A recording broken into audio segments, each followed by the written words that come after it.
Alright, hello, I'll be giving my review over the Broken Code Warriors Lost Stars. I just finished it. Obviously, there'll be spoilers, so if you don't want to get spoiled, but I'm going to talk about most of the major plot points in this. I don't know how long this video will be, don't want to be too long, but I just want to say what I felt about it and give my opinion on what about the major plot points in the book. Just right off the back, I really enjoyed it. Couldn't put it down at all. I just wanted to read it all because it was so good. Let's just get into the beginning of it. The three main characters: Rootpaw, Bristlefrost, and Shadowpaw. I loved all of them. I felt they were all good characters. It's a little interesting. There's a theme. The main Warriors theme is about outsiders trying to fit in. They really kind of hammered it with the two characters of Shadowpaw and Rootpaw. They both felt like outsiders, um, trying to fit into a clan. And then, so Rootpaw's father's Tree, and he's weird, and he gets made fun of Tree for it. So he's trying to fit in, be the best he can be, which I liked. I thought that was cool. And Shadowpaw also having his visions and having being the only connection to Star Clan that throws a lot of cats thinking he's weird, and basically him trying to be the best he can be. Um, and Bristlefrost, Bristlefrost is again ranking the characters who I like the best: Shadowpaw, Rootpaw, and Bristlefrost. I feel like Bristlefrost, a good first half of this book was just her trying to become a warrior and her trying to impress another cat. So there really wasn't anything to the plot. The real plot character was Shadowpaw. He's like if I say the main protagonist would be Shadowpaw, with Rootpaw kind of being a second, which is also similar to Bristlepaw. The very beginning of this book is Shadowpaw trying to learn with StarClan and figure out why StarClan has separated itself from the clans, and Rootpaw and Bristlefrost are just trying to become warriors and just deal with average day clan day life. But get to the main point. StarClan has totally cut its connection off with the clans, like completely. The moon pool's frozen, and there's nothing. None of the clan cats can connect except for Shadowpaw. And the interesting about Shadowpaw is he gets visions and a voice. Not like normal, because normally when StarClan shows a vision or talks to him, a physical spiritual cat will talk to him, but this is just a voice. That usually doesn't happen. And a lot of the other medicine cats are kind of like, freaking out, this is kind of weird, this doesn't really happen. And my theory with this voice is that it's Darktail. And Darktail, as we know, was the main villain back in the Vision of Shadows. He was a rogue. He had his own or own cats, rogue cats, who were called the Kin, who tried to take over, almost did take over the clans. And I feel like he's back. It's either that or Tiger Star, the original Tiger Star, but I think it's more of Darktail. Yeah, to be honest, it could be either or. It could be the original Tiger Star or Darktail. I think it's Darktail for two reasons. One, he's the most famous villain. He's getting his revenge. This is his revenge, like second revenge, against the clans. And another thing, Hairstar, during one of the last gatherings, said that the Dark Forest won't mess with them again. Now, I don't know if that's true or not. Tiger Star could still want his revenge. It also plays into the fact that in A Vision of Shadows, I thought Tiger Star, the new Tiger Star, was going to be the villain, but that's completely the opposite. There's a switch because now Bramblestar is the villain, and I'll get to that. Bramblestar, he gets sick. Don't really know what the sickness is, but he gets sick, and Shadowpaw has a vision that they should stick him in like an igloo in the middle of nowhere to basically freeze to death to heal him. And he gets told to do this by this mysterious voice that we don't know, who we think is StarClan, which I'm assuming is Darktail.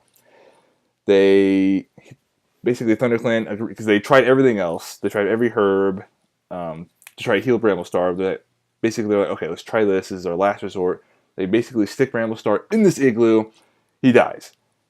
Now, funny enough, again, the clans have lost their connection with StarClan, and they can't get the power the leader gets from their 9 lives is from StarClan. So they lost their connection to StarClan, and basically Bramblestar dies. He doesn't come back to life for like a while. It takes like he's dead through the entire night, and ThunderClan brings him back to the clan. They do their vigil, and suddenly he comes back to life.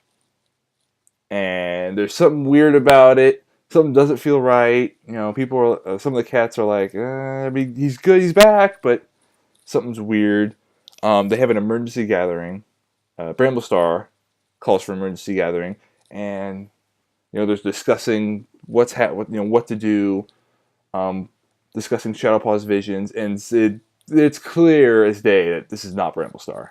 Like, it is clear as day. He isn't telling the other cats what he saw in StarClan or who connected him with StarClan, and I mean it's I think it's obvious that it's Darktail because he's super manipulative. Like, and even Tree even mentions this afterwards. He's like, yeah, it's super manipulative. And at the end of the book, again, spoilers. The last chapter is Rootpaw's perspective. We see him. He's doing, life is good. Yeah. He had that conversation with Tree, and Tree and Violet Shine agree to, hey, if things get bad, we'll leave. Basically, Rootpaw goes down by the lake and sees Bramblestar. And he's freaking out because he can't smell him. He's basically a spirit cat. And Rootpaw freaks out and he runs away. Bramblestar is like, no, don't go. I need your help, please. And the book ends right there. Probably the best cliffhanger in Warriors.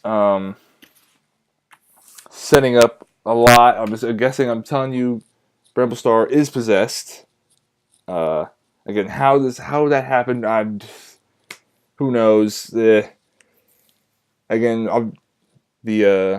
some reason, the connection of StarClan has been severed. Don't know why. It can't be because of the snow. I don't like that answer that the snow has severed their connection. Because clearly Darktail, or whoever this voice is, clearly communicating with Shadowpaw. And that's also the thing, is Shadow is this figure giving all the messages to Shadowpaw, or is StarClan giving them some of the messages? Because what's cool, one of the first images Shadowpaw sees is Tigerstar fighting Bramblestar. And I thought, oh, Tigerstar is going to be the villain. Nope! Bramblestar's the villain. Or whoever possessing Bramblestar is the villain.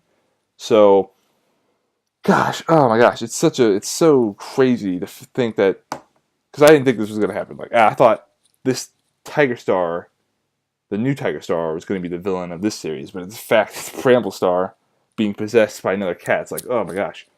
But basically, that's just this is going to be my short review. I'll have more reviews talking about more in-depth stuff, like with each character and basically other events in the book. But I just want to say it was an awesome book. I enjoyed it a lot. Had me on my toes. It was crazy. As far as the series goes, I'm excited. I really am. Again, next book doesn't come out until October. And just going to hit at one more thing about Squirrelflight's Hope. It's a super edition. They do spoil it in this book, Squirrelflight's Hope. Gosh, I don't know why. So what happens is how Leafpool died. There was a rock slide, right? This rock slide killed Leafpool and Squirrelflight. Or it killed Leafpool, but almost killed Squirrelflight, but it put her in like a stasis to where she went to StarClan to, learn to grow, I guess, as a person or something. I don't know. They don't really go in detail of it. But basically after that, she gets sent back to the living. And that's it. Again, that's all that Squirrelflight is. Squirrelflight's Hope is. She gets killed by a rock slide, gets sent to StarClan, goes hunts in StarClan for a little bit, which will be cool. It's exciting. I'm excited to read it. But they spoiled it in this book, and it doesn't really give anything to this book. Like, I don't know the point of Squirrelflight's Hope. I think the only point of Squirrelflight's Hope is to see what it's like hunting in StarClan, because we haven't had a book in StarClan yet. So it'll be interesting to read. But that's the only other thing I felt was weird, and the only thing I'll add to it. Again, I'll have more reviews talking about this, because there's a lot you can talk about this. I mean, a lot. But the next thing I'll talk about is probably either Shadowpaw or Bristol Frost, and how I think about one of them, because Bristol Frost's character is interesting, but they do some weird stuff in the beginning. Because the first half of this book is really slow. Um, as far as Fruitpaw and Bristol Frost, because both the Fruitpaw and Bristol Paw, they're both apprentices. They're trying to get through their apprenticeship and stuff like that. And Bristol Frost fails her assessment the first time, and then passes the second time. It just takes a while to get into the really, really, really good stuff. Dealing with Shadowpaw. Again, Shadowpaw is the main protagonist, the main story-driven elements of it. It is interesting that this is the first book where the three characters aren't really connected. They are connected eventually through, they talk to each other eventually. Not like, the Power 3 where they're all related and they're all talking on a daily basis. Because Shadowpaw didn't see Rootpaw till like a good, probably halfway through the book. And I don't even think Bristol Frost even talked to Shadowpaw. Because the only one connecting them all is Rootpaw is connected to Bristol Frost and Rootpaw talks to Shadowpaw. And then Bristol Frost and Shadowpaw don't ever talk to each other. So there isn't really a good three-way communication between the characters. But that is about it. I really, really enjoyed the book. And if you're thinking about reading it, I say read it. Because it is a fantastic book. I really enjoyed it. And I cannot wait for The Silent Thaw, which comes out October 29th, I believe. I know it comes out in October. So, anyways, thanks for listening. I'll have more reviews up hopefully tomorrow shortly. And thanks. Bye.